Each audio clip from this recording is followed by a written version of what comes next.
표현에서 이제 추구 과정이라고 하는 것들은 첫 번째 강의가 그런 내용이었죠. 제일 첫 번째 강의는 현재 입시 제도가 왜 여기까지 왔는지에 대한 어떤 역사적 배경하고 그다음에 우리가 입시 용어를 둘러싸고 좀 오해하고 있는 것들이나 잘못 알고 있는 것들을 좀 점검을 했고요.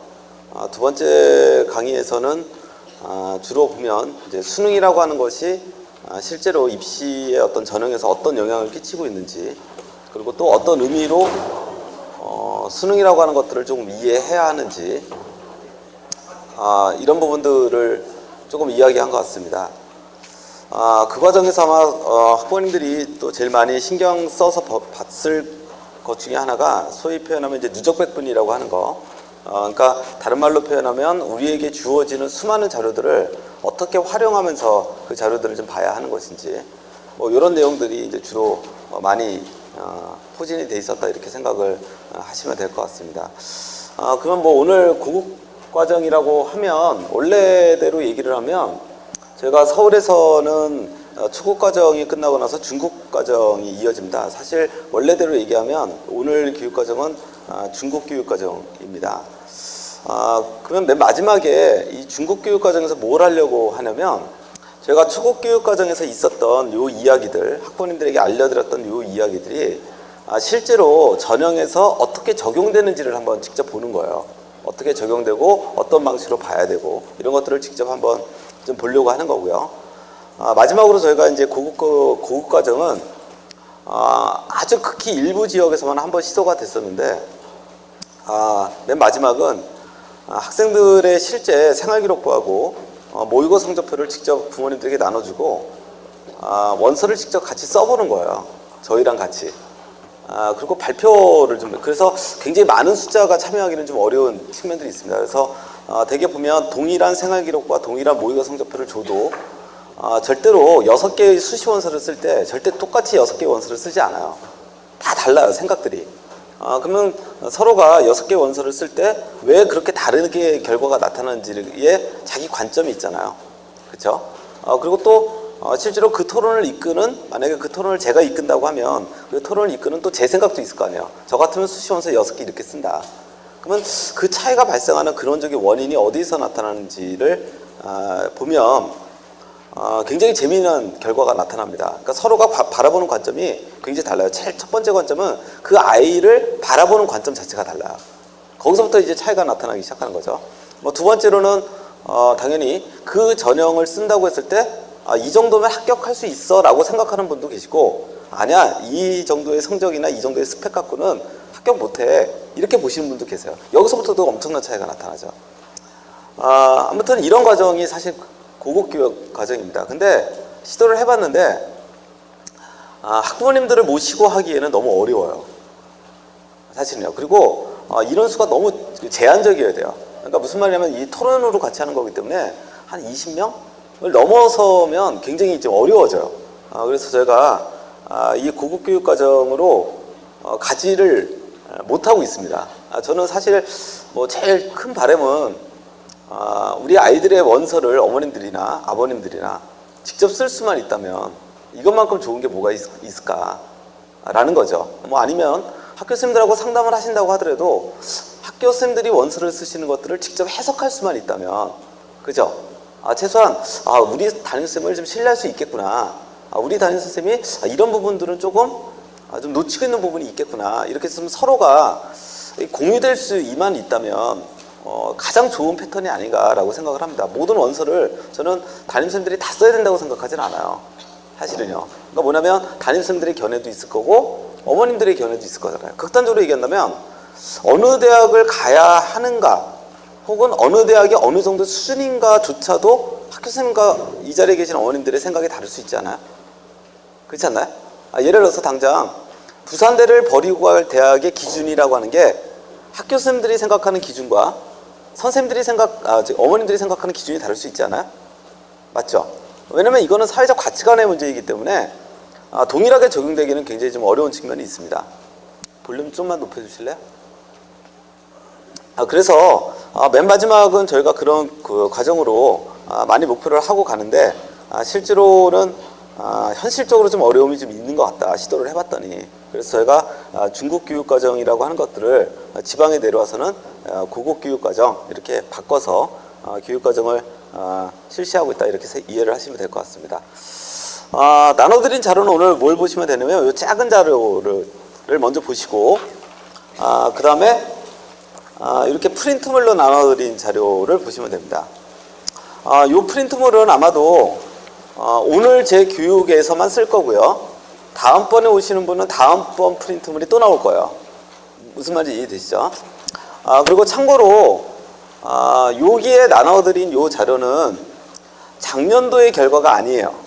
무슨 말인지 아시죠? 재작년도의 자료예요. 재작년도의 결과 자료입니다. 우선은 작년도의 자료를 먼저 보여드리지 않고 재작년도의 자료를 보여드리는 이유가 좀 있습니다.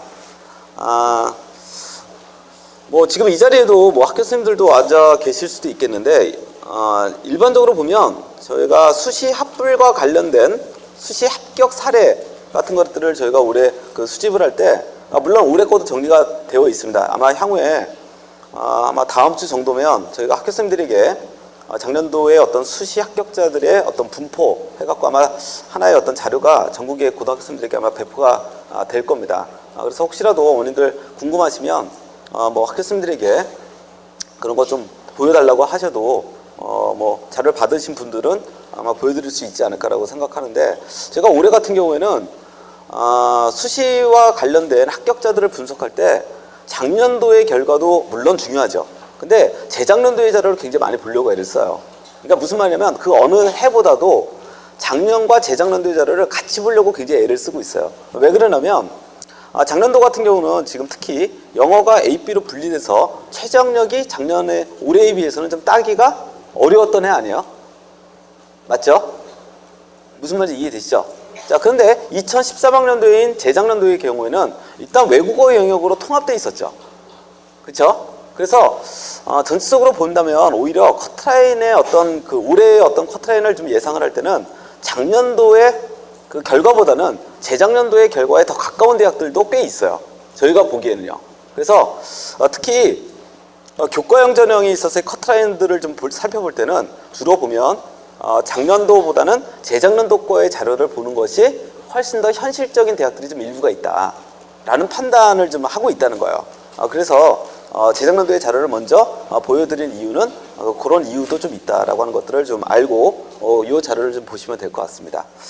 자, 우선 어느 대학부터 일단 보냐면 지금 오늘 그 강의는요, 마치 우리가 뭐 수시 설명회에서 이야기하는 것처럼 대학별 분석을 하려고 하는 거 아닙니다. 초급 교육 과정에서 어머님들이 들으셨던 그 내용을 기반으로 해서 소위 입시를 하는 사람들이 전형이라고 하는 것들을 어떤 각도에서 보려고 하는지를 한번 보여드리려고 하는 거예요. 무슨 말인지 이해되시죠? 그리고 그 자료를 그 전형이라고 하는 것들을 보면서 어떤 자료가 필요하겠구나, 이 자료를 좀 수집해야 되겠구나, 이런 어떤 생각이 들 때가 있겠죠. 그때 어떤 자료를 요구하고 있는지를 자꾸 보여드리려고 하는 거예요. 자, 이 말의 의미는 뭐죠? 거꾸로 얘기하면 어머님들도 내가 관심 갖는 대학이 있다면 어떤 정보를 얻어야 되겠구나가 굉장히 중요하죠. 자, 지난번에도 제가 강조했듯이 지금은 정보가 없는 사회가 아니라고 그랬죠. 지방의 어머님들이 지방에는 정보가 없어라는 말은 거짓말이라고 했죠. 제일 중요한 건 뭐라 그랬어요? 어떤 정보가 진짜 필요한 정보인지를 모르는 게 문제고, 그렇죠? 그 다음에 정보가 있어도 그 정보를 해석하는 능력이 떨어지기 때문에 문제가 되는 것이지 정보가 없는 것이 절대로 아니라 그랬어요. 아셨나요? 무슨 말인지 이해되시죠? 따라서 지금은 정보의 부재 시대가 아니라 오히려 정보의 과잉 시대예요. 이해되시죠? 따라서 우리가 갖춰야 될 태도는 정보를 얻는 것에 주안점이 되는 게 아니라 어떤 정보를 얻어야 되는가에 대한 핵심의 정보가 무엇인지를 아는 게 중요하고, 그 정보를 받았을 때 해석하는 능력이 필요하다라는 걸 강조하고 있는 거예요.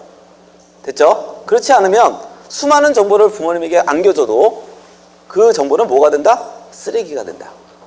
아셨나요? 자, 한번 보도록 하겠습니다. 그래서 그런 것들을 한번 사례로 보여드리려고 하는 겁니다. 일단 건국대부터 보세요. 건국대부터 보는 이유는 뭐 간단합니다. 건국대 정도는 그래도 보내려고 하는 마음이 있을 수 있지 않을까라는 생각을 갖고 있기 때문이에요. 됐죠? 뭐 이 자리에 계신 분들이 뭐 무슨 건국대 같은 데를 보내. 뭐 이러실 수도 있지만 뭐 건국대 정도면 그래도 우리는 인서울을 시킬 수 있어 라는 생각을 갖고 계신 분이 있을 수 있어요. 제 개인적인 판단은. 그래서 건대부터 출발하는 거예요. 됐죠? 그러니까 당연히 앞에 카톨릭대, 가천대 이런 대학들은 아예 검토돼서 빠지는 거예요. 왜요? 부산 지역은 이 대학에 별로 관심 없어요. 카톨릭대 관심 있다면 딱 한 대학에, 한 과에만 관심이 있겠죠. 의대에는 관심이 있겠죠. 그렇지 않겠습니까? 맞죠? 뭐 카톨릭대 보낼 바야 그냥 동아대 보내지 않나요? 아니에요? 카톨릭대 관심 많으세요? 뭐 거기 서울도 아니에요. 그렇죠? 부천에 있는 대학인데 거기에 별로 관심 없어요. 뭐 가천대 이런 데도 별로 관심 없으시잖아요. 그렇죠? 뭐 그나마 관심 있다면 뭐 한의대 정도에 관심 있을까? 뭐 그 정도 아닌가요? 그렇죠? 그래서 그런 대학들을 일단 빼고 일단 먼저 좀 보려고 합니다. 일단 건대 한번 볼게요. 자, 보셨나요? 자, 뭘 보시라고요? 요거 보시라고요. 자, 건대를 딱 보면 자, 제일 먼저 눈에 띄는 전형이 뭐예요? 예, KU, 논술, 우수자 이렇게 써 있어요. 보셨나요? 네. 자, 일단 이거를 볼 때 우리가 그 초급 교육에서도 교육을 했듯이 제일 먼저 살펴봐야 될 게 뭐예요? 제일 먼저 살펴봐야 될 게 뭐죠? 자, 항상 제일 먼저 살펴봐야 될 거 뭐예요? 첫 번째, 논술 우수자 전형이니까 자, 제일 먼저 살펴봐야 될 거 몇 명 뽑나? 이게 제일 중요한 거 아니에요? 맞지 않아요? 자, 몇 명 뽑나 딱 봤더니 오른쪽에 자, 몇 명 뽑아요 올해? 자, 그래요. 550명 뽑아요. 맞죠? 자, 그런데 그 다음번에 가장 중요한 거 뭐예요? 550명 뽑는구나. 자, 그 다음에 가장 중요한 거 뭐예요? 변화라고 그랬어요. 그쵸? 변화예요, 변화. 변화가 가장 중요한 거죠. 왜 변화가 가장 중요한 거예요? 변화되는 거에 따라서 당연히 커트라인은 움직일 거니까. 그렇지 않나요? 맞죠?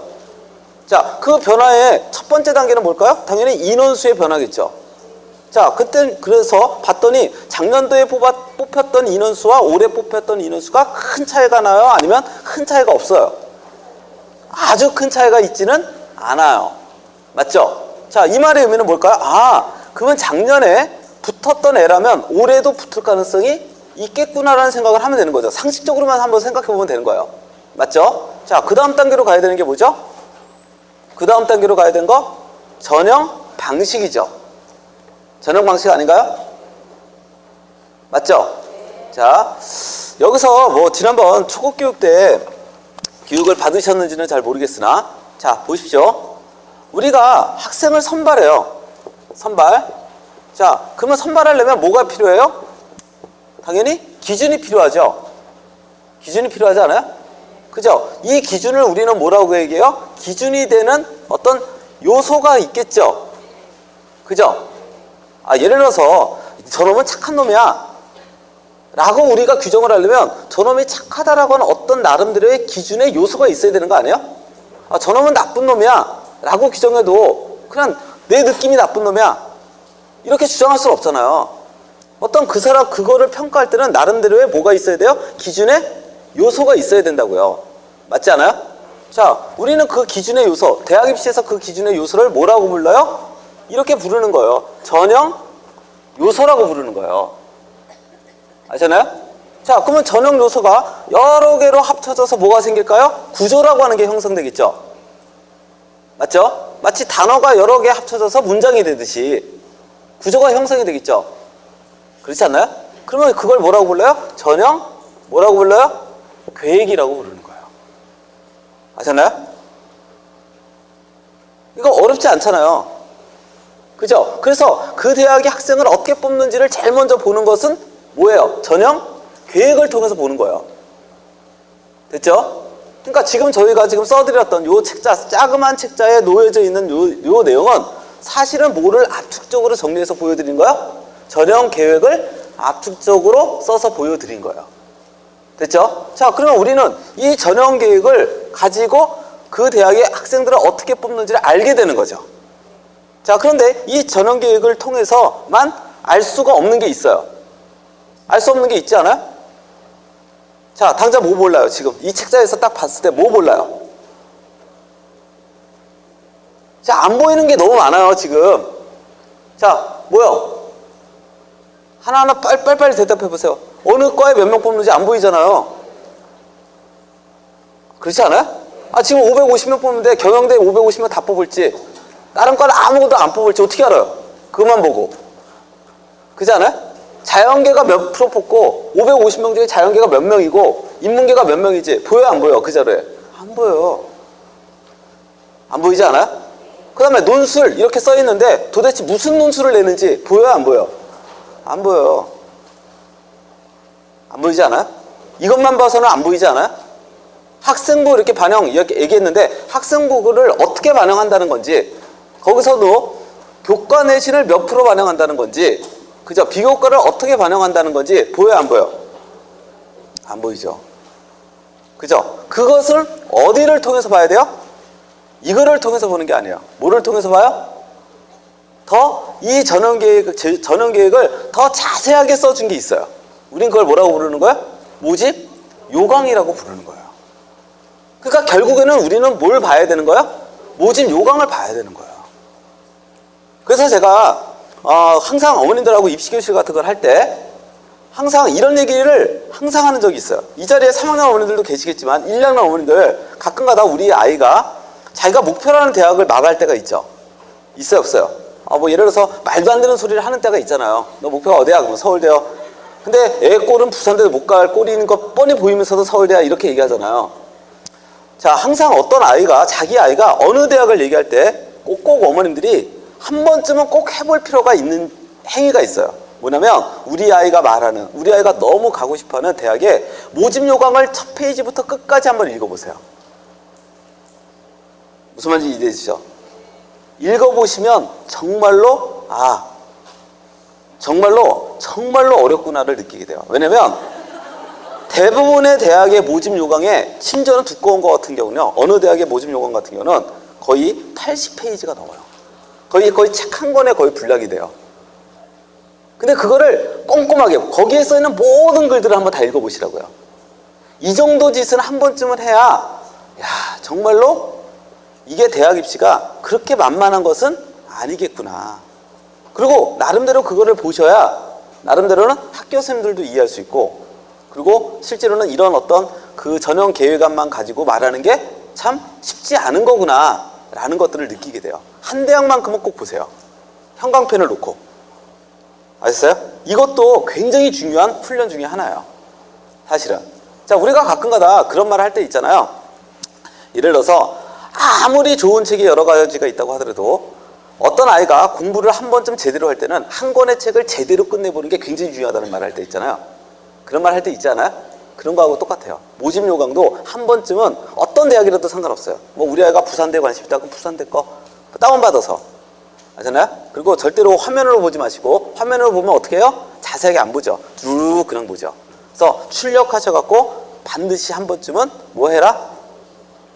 직접 한번 봐라. 그래서 저희도 마찬가지로 저희 그 연구소에 있는 직원들 처음에 입사를 하면 제가 제일 먼저 시키는 거, 제일 많이 시키는 게 뭔지 아세요?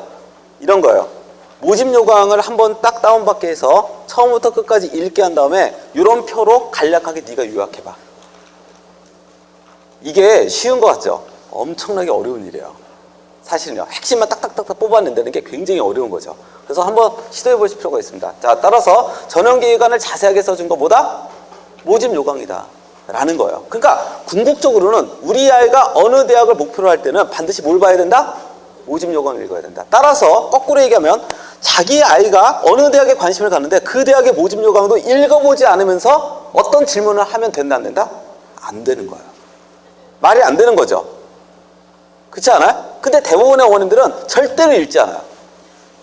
그리고 뭐라고 얘기해요? 거기 학생부 어떻게 반응해요? 이렇게 저 같은 사람에게 물어봐요. 어처구니가 없는 거 아니야? 그죠? 다운받아보면 다 알 수 있는 건데. 그죠? 그러니까 다른 말로 얘기한다면 어떤 행위도 하지 않으면서 결국에는 뭐 하려고 한다? 그냥 코를 풀려고 하세요. 엄청난 문제점인 거죠.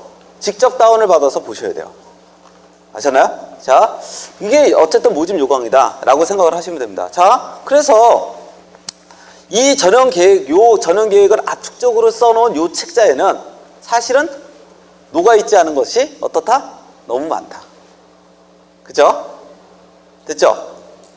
그래서 예를 들어서 지금 뭐 그럴 수 있지 않나요?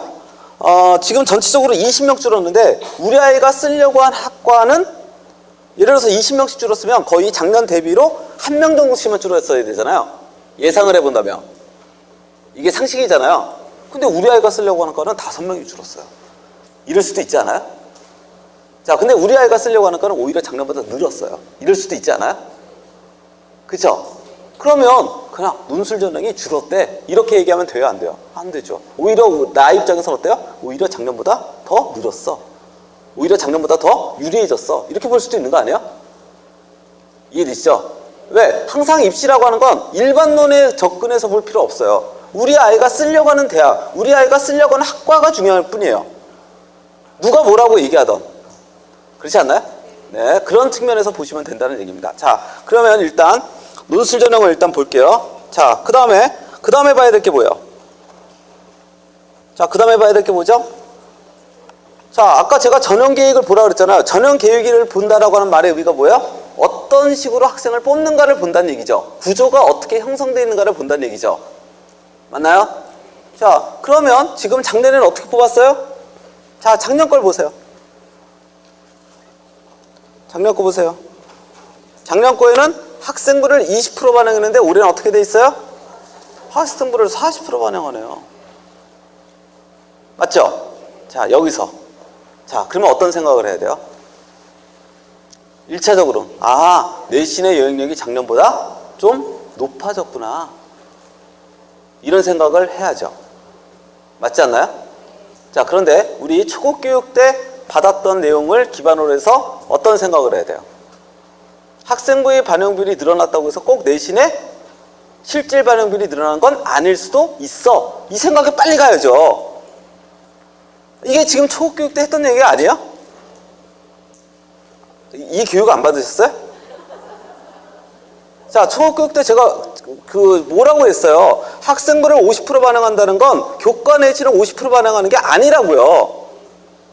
그죠? 작년에는 학생부를 50% 반영했고 올해는 학생부를 70% 반영해도 교과 성적의 실질 반영 비율은 오히려 떨어질 수도 있다고요. 그죠? 왜요? 왜 제가 이 얘기했죠? 학생부를 반영한다라고 하는 건 절대 내신을 반영하는 게 아니라고요. 학생부는 뭐의 약자라고요? 학교 생활기록부의 약자라고요. 학교 생활기록부를 반영한다라는 얘기는 학교 생활기록부 안에 들어가 있는 교과 내신과 비교과를 같이 반영한다는 뜻이에요. 맞죠? 그런데 예를 들어서 어느 대학이 학생부를 50% 반영하는데 내신의 실질 반영 비율, 다른 말로 얘기하면 뭘까요? 비교과가 모든 학생, 지원하는 학생들 모두 다 만점이라고 가정했을 때 내신이 영향력을 끼치는 걸 우리 뭐라고 표현한다고요? 내신의 실질 반영 비율이라고 얘기한다고요. 맞아요? 이해되시죠 지금? 그러면 내신의 실질 반영 비율은 오히려 학생부의 반영 비율이 올라가도 떨어질 수 있다고요. 그러니까 작년에는 건국대가 학생부를 20% 반영했는데 올해는 40% 반영하면 상식적으로는 내신의 영향력이 커지겠구나 라고 생각할 수 있지만 아닐 수도 있어 라는 생각을 가지고 뭘 봐야 돼요? 뭘 봐야 돼요? 그렇죠. 이게 첫 번째로 확인 작업이 들어가는 거예요. 그럴 수 있지 않나요? 자, 두 번째 단계. 자, 두 번째 단계. 자, 초급교육 때 제대로 들으셨어야 돼요. 그래서 두 번째 단계 뭐였어요? 학생부의 실질 반영 비율이 올라가도 내신의 영역은 떨어질 수도 있다라고 얘기했어요. 무슨 뜻이에요, 이게? 이거 교육 안 했어요? 했어요, 안 했어요, 이거? 이 얘기를 들어봤어요, 못 들어봤어요, 지금? 못 들어봤어요? 제가 교육한 게 아니기 때문에 들어봤어야 돼요. 자, 그러면 앞에 보세요. 자, 다시 초급으로 가는 거예요. 자, 다시 해볼게요. 학생부를 반영한다라고 하는 것은, 자, 학생부는 절대 내신 성적표가 아니에요. 아셨어요? 이게 어머님이나 아버님들의 엄청난 착각이라는 거죠. 학교 생활기록부는 뭐가 아니라고요? 내신 성적표가 아니라고요. 이해되시죠? 자, 그러면 학생부는 뭐와 뭐의 결합체예요? 교과 성적 플러스 비교과의 결합체죠. 그죠? 그러면 요 교과라고 하는 게 뭡니까? 한마디로 얘기하면 내신 성적이죠. 요 내신 성적을 뺀 나머지 모든 것은 비교과예요. 심지어는 출결도 비교과고요.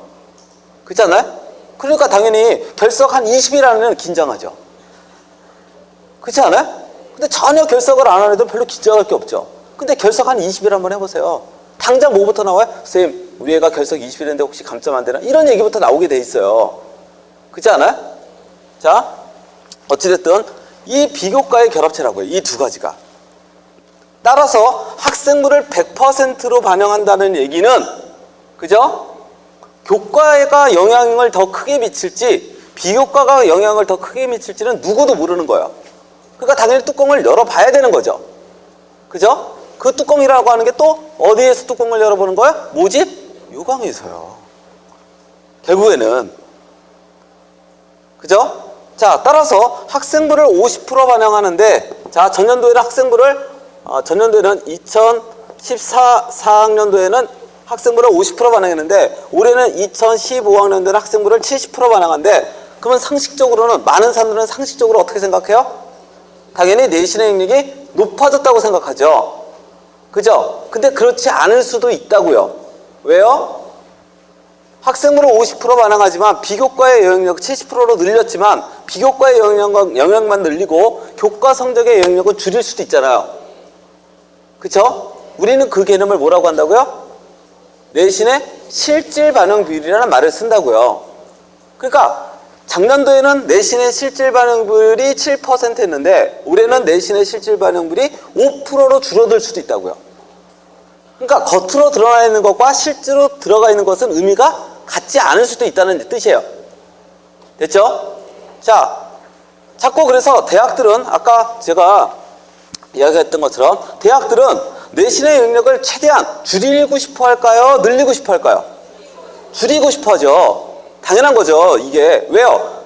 현재 고등학교의 내신을 신뢰하지 않아요. 절대로. 신뢰할 수가 없다는 거죠. 기본적으로. 근데 정부는 자꾸 뭘 늘리라고 얘기해요? 내신의 영역을 늘리라고 얘기하고 내신 중심에서의 전형을 자꾸 늘리라고 하죠. 대학은 늘리고 싶지 않은 거예요. 그러니까 근데 자꾸 정부는 늘리라고 하니까 정부 말을 안 따를 수는 없는 거예요. 그러니까 따르는 척은 해야 돼요. 근데 딴 짓도 해야 되는 거죠. 그죠? 그러니까 다른 짓을 했던 첫 번째 과정이 이 과정이었어요. 자, 정부가 자꾸 학생부의 반영비를 늘리라고 하니까 이렇게 늘렸어요. 대신 어떤 짓을 해요? 내신의 실질 반영비를 떨어뜨려 놔요. 그러니까 겉으로 드러나는 건 굉장히 학생부의 영역이 커진 듯 하지만 실제로 뚜껑을 딱 열어보면 오히려 내신의 영역이 더 떨어져 버리는 이런 과정으로 만들었죠. 자, 그랬더니 정부가 또 어떤 짓을 해요? 대학이 이런 짓을 하는 거 알게 돼요. 그러니까 뭐라고 얘기해요? 이제부터는 학생부의 반영 비율을 발표하지 말고 동시에 내신의 실질 반영 비율도 같이 발표해라고 얘기해요. 자, 이렇게 되니까 대학들은 어때야 돼요? 내신의 실질 반영 비율을 올릴 수밖에 없어요.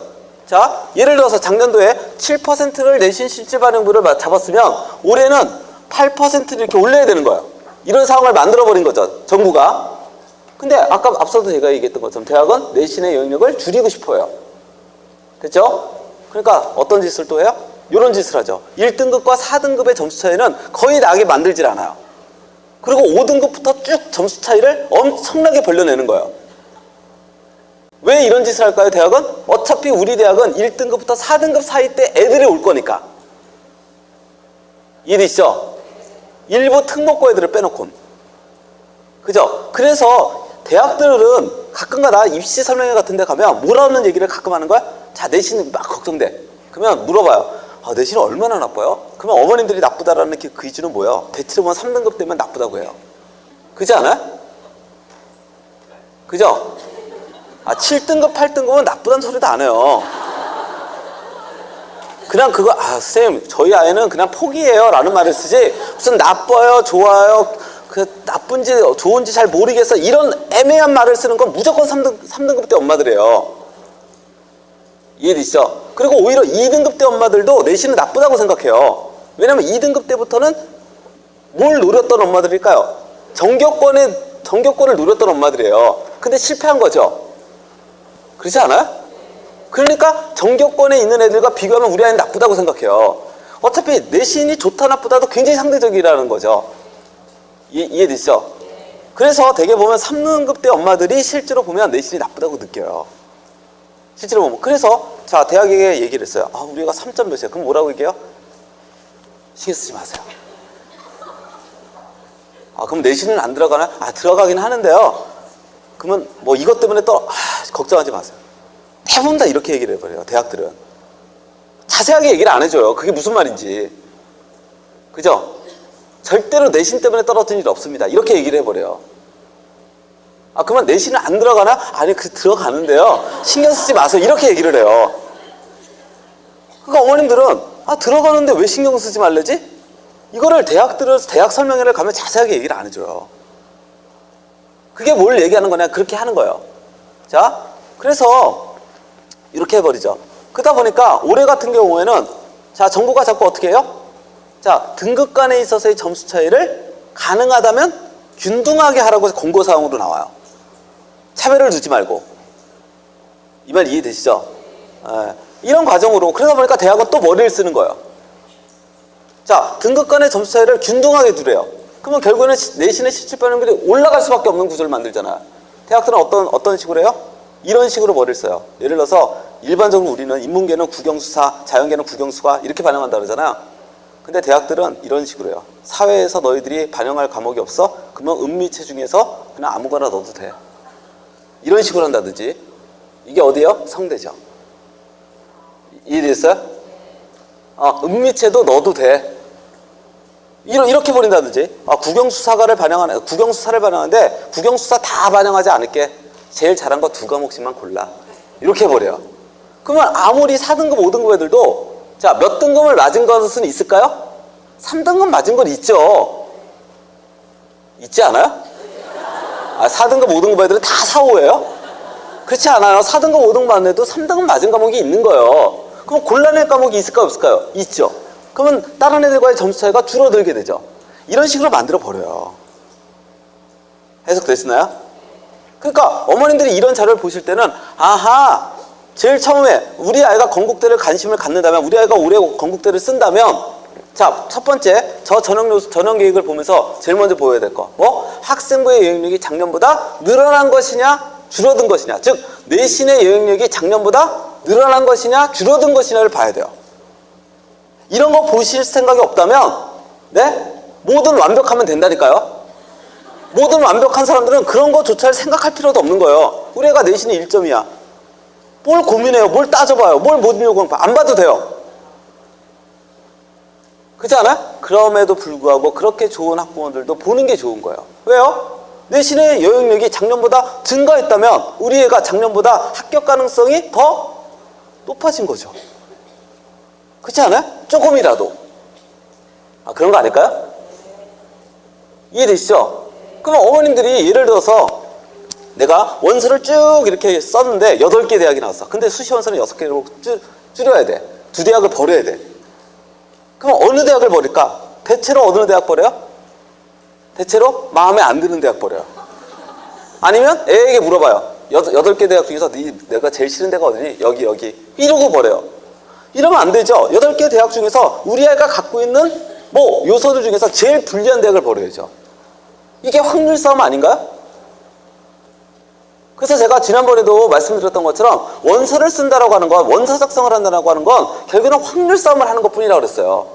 그죠? 누가 어떤 원서를 정말 잘 쓴다. 무슨 뜻? 무슨 뜻이라고 했어요? 확률이 높은 쪽으로 베팅을 잘한다. 이런 뜻. 아닌가요? 근데 정시는 완전히 점수에 놀리기 때문에 확률 싸움에 굉장히 근접하죠. 붙는다 떨어진다가. 근데 수시는 딱 여러 가지 변수들이 워낙 많기 때문에 어떻습니까? 고려해야 될 것들이 더 많아지고 내가 찍은 대학에 붙을 가능성은 더 적어지는 거죠. 그죠? 그러니까 어떻게든 조금이라도 가능성이 더 높은 쪽으로 베팅을 해야 되는 거죠. 그게 0점 몇 프로라고 하더라도. 그렇지 않나요? 그 싸움을 잘하는 게 원서를 잘 쓰는 거예요. 그러니까 당연히 어머니들이 딱 봤을 때 우리 애가 내신이 굉장히 좋은 편이다. 그러면 그 대학들 중에서 8개 대학 중에서 내신의 영역이 제일 높은 대학 순서대로 쭉 잡아야죠. 그렇지 않을까요? 근데 어머니들은 어떻게 구분한다고요? 마음에 안 드는 대학을 버린다고요. 이러니까 합격 가능성이 떨어지는 거예요. 결국에는 그렇게 치밀하게 모든 것들을 봐야 되는 거는 부족한 사람만 보는 건 아니라는 거죠. 그죠? 갖고 있는 자도 봐야 되는 거죠. 왜? 갖고 있다고 해서 내가 100% 되는 게 아니니까. 왜? 1.2등급이라고 해서 논술 전형에서 떨어진 애들이 없어요? 논술 못 보면 끝이지? 그런 거 아닌가요? 그러니까 봐야 되는 거죠. 이런 식으로 보아 들어가는 거예요. 이런 식으로 보는 거죠. 자, 그러면 그 다음에 이제 궁금한 건 뭘까요? 자, 이제부터 궁금한 거. 딱 요까지 봤어요? 딱 요까지 봤어요? 그 다음에 궁금한 게 뭐여야 돼요? 네? 아, 궁금한 게 없어요? 네?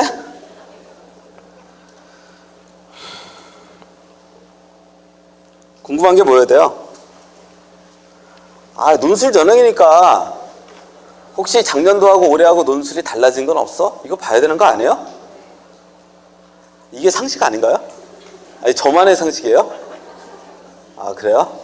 아, 저 같은 사람만의 상식인가요, 이런 게? 아니, 당연히. 자, 생각을 해보세요. 자, 지금 제가 학생부 플러스 논술이잖아요. 저 학생부 얘기했잖아요. 그럼 그 다음 단계로 이제 논술로 와야죠. 그러면 작년에 논술 문제와 올해 논술 문제가 달라지는 게 있어, 없어? 이거 봐야 되는 거 아니에요? 이게 굉장히 중요한 정보 아니냐고요. 그럼 뭐 봐야 돼요? 네? 모집 요강도 봐야 되는데요. 맞아요. 모집 요강 보셔도 돼요. 근데 진짜로 또 봐야 될 게 있죠. 이게 중요한 정보예요. 각 대학들은, 특히 논술 시험 문제를 내는 대학들은 모의 논제라는 걸 발표해요. 아셨나요? 모의 논제라고 하는 게 뭐야? 우리가 대학이 올해 어떤 식으로 문제를 낼지를 마치 6월과 9월에 모평 보는 것처럼 시험 문제를 내준다고요. 모든 대학이 다 그렇게 한다고요. 아셨나요? 그러니까 세상에서 제일 한심한 학부모. 우리 애가 어느 대학에 논술 전형을 쓴대. 그래서 제가 물어봐요. 이번에 발표된 모의 논제는 한번 애가 풀어봤나요? 모의 논제가 나왔어요? 이러고 붙겠대요. 얼마나 한심한 일입니까, 이게. 그렇지 않아요? 맞죠? 그러면 예를 들어서 이런 것도 해봐야죠. 작년도에 기출문제도 풀어보게 하고 써보게 하고 올해의 모의 논제도 써보게 했더니 애가 작년도에 기출문제는 쉽다고 느꼈는데 올해의 모의 논제는 어렵대. 그러면 이 대학을 써야 되나 말아야 되나 고민해야 되는 거 아니에요? 맞죠? 근데 우리 아이만 어렵다고 느끼는지 모든 애들이 어렵다고 느끼는지도 판단해봐야 되는 거 아니에요? 이런 게 정보 아닌가요, 결국엔? 그렇죠? 그러면 작년도하고 올해에 달라진 점이 있는가를 살펴봐야죠. 그죠? 나중에 이제 살펴보시면 건국대 같은 게 달라진 점이 있어요. 상경계열에서 수리 논증 문제가 나와요. 작년에 안 나왔던 게. 이 말의 의미는 뭐죠? 올해 건국대학교 상경계열을 쓰는 애들은 수리 논술의 강점을 갖고 내가 쓰는 게 유리하겠구나. 근데 우리 애는 수리를 정말 못해. 수학을 정말 못해요. 근데 우리 애는 취업 때문에 상경계를 간대. 근데 건대를 쓴대. 이거 뭐 하는 거야? 떨어지려고 자살행위를 하고 있는 거죠. 그렇지 않아요? 근데 대체로 어머니들이 지금 제가 하는 얘기를 참 뻔하게 느끼실지 모르지만 이런 식으로 자살행위라는 분이 얼마나 많은지 알아요? 막상 원서를 쓸 때 보면. 의외로 너무나도 우리가 생각하는 상식적 수준으로 움직이지 않는 분들이 너무나 많다는 거예요. 사실은. 됐죠? 이런 거 검증해봐야죠. 그래서 어머니들이 어느 학원을 보낸다라고 했을 때는 제가 늘 얘기하잖아요. 학원을 보내지 말라가 아니라 학원을 보내는 목적이 무엇인지를 정확하게 알고 보내야 된다고 하는 것이 핵심이라고요. 그러지 않으면 학원을 보내도 효과가 당연히 떨어질 수밖에 없다고요. 결국에는. 이해되시죠? 그럼 우리 아이는 상경계를 쓰려고 해. 그러면 상경계는 주로 보면 수리논술적인 측면들이 되게 많대. 그럼 우리 아이가 수리논술적 측면에서 굉장히 강세를 보이는지 아닌지 구분해야죠. 근데 봤더니 우리 애는 수리논술적으로는 강세를 보이는 애가 아니야. 그럼 우리 아이는 수리논술 보는 데를 쓰게 하면 안 되는 거예요. 그렇지 않아요? 근데 우리 아이는 상경계열이 목표래. 이러면 수시에서 좋은 결과 나올 가능성이 없는 거죠. 이때는 고민해야죠. 그죠? 어떤 고민에 빠져야 돼요? 진짜 상경계가 목표냐? 대학이 목표냐? 이 대답을 우리는 내려야 돼요. 왜요? 제가 지난번에도 얘기했던 것처럼 대부분의 학부모들은 원하는 대학과 학과를 다 선택할 수가 없어요. 어느 순간에는 대학을 선택할지 과를 선택해야 될지 봐야 돼요. 그렇지 않아요? 자, 우리 애가 상경계를 가고 싶대요. 그러면 동아대를 보내실래요? 아니면 부산대, 상경대는 못 가도 부산대를 보내실래요? 대답해 보세요. 아, 너무 편차가 안 나나요? 그러면 뭐 달리 해볼까요? 자, 서울대 철학과를 보내실래요? 동아대 상경대를 보내실래요? 네? 너무 우매한 질문인가요? 아니, 목표가 상경계라며요. 그렇지 않아요? 아, 우리는 제가 왜 이 얘기를 하냐면, 제가 지난번에도 그 얘기를 한 번 했을 거예요. 우리는 수시를 전략이라고 얘기한다. 그죠? 전략이라고 하는 말의 의미는 뭐냐? 현실을 고려한다는 것이다. 그죠? 이해되시죠? 그러니까 반드시 어느 순간에 내가 갖고 있는 꿈과 희망을 다 펼칠 수 없는 상황이 전개되는 게 현실이다. 그죠? 그래서 가장 안 좋은, 수시에서 가장 안 좋은 결과를 내는 사람의 특징, 뭐다? 꿈만을 그리면서 수시를 쓰는 사람이다. 그래서 늘 수시 원서를 실패하는 사람들의 특징, 뭐요? 내 마음속에 꿈꿔왔던 6개를 아무 생각 없이 쓰는 사람이다 라고 얘기하고 있는 거예요. 그런 사람은 정시 때 비참한 상황을 맞이하게 된다. 점수에 맞춰서 쓰는 엄청난 결과의 고통을 감내해야 한다. 이런 얘기예요. 점수에 맞춰서 쓴다는 게 뭔지 아세요? 우리 아이가 원하는 거 다 필요 없어요. 점수에 맞춰서 쓰는 거예요. 그죠? 이해되시죠? 네. 그러니까 이런 것들 다 보셔야 되는 거예요. 다 봐야죠. 아, 그래? 건대가 그런 변화가 있어? 그러면 걔네가 이번에 내려고 하는 수리 논증의 논술 문제 유형이 어떤 건데? 봐야죠. 아이에게도 한번 원서 쓰기 전에 한번 써봐. 한번 판단해봐. 했더니 애가 엄마 써볼만해 라고 하면 건대가 적극적으로 검토돼야 되는 대학이 되는 거죠. 그렇지 않을까요? 근데 애가 엄마 너무 어려워 이러면 심각하게 고민해야죠. 건대를 6개 중에 탈락을 시킬까 말까를 고민해야죠. 그래야 되는 거 아닐까요? 이해되시죠? 네, 그런 거예요. 자, 그 다음 단계로 우리가 고민해봐야 될 거 뭐예요? 자, 계속 가보세요. 그러면 작년에 합격했던 놈들의 내신은 어느 정도였는데, 예년에 이 논술 전형에 합격했던 놈들의 사례는 어느 정도였는데, 이게 정보죠. 이런 정보는 어머님들이 구하기가 쉬울까요? 어려울까요? 어려워요. 맞아요. 이런 정보는 누구에게 사실은 도움을 요청하는 게 좋은 거예요? 학교 선생님들에게. 맞지 않나요? 우리는 이걸 뭐라고 얘기해요? 합불 자료라고 해요. 이런 합불 자료를 어머님들이 구하기가 만만치 않아요. 그죠? 근데 최근에는 카페를 중심으로 해서 공개하는 카페들이 꽤 있어요.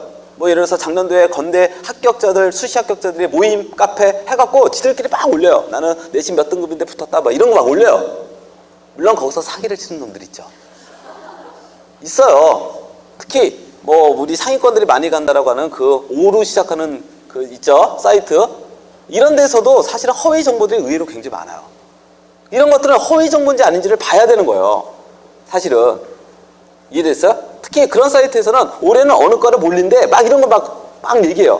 그럼 애들이 쓸까요? 안 쓸까요? 안 쓰죠. 그리고 지는 쓰는 거죠. 이런 경우가 생각보다 굉장히 많아요. 그래서 늘 저 같은 경우는 그 상위권들이 몰린다라고 하는 그 사이트에서는 늘 보면, 야, 저는 직원들에게 딱 한마디, 저는 직접 안 들어가요. 직원들에게 시키지. 야, 최근에 제일 많이 올라오는 글이 뭐냐? 아, 이번에 어느 과가 뭐 관심, 그래? 야, 그과 펑크나겠네. 저는 아주 간단하게 얘기해요. 예, 근데 의외로 그런 게 애들에게 굉장히 영향을 많이 미칩니다. 생각보다. 아셨나요? 예.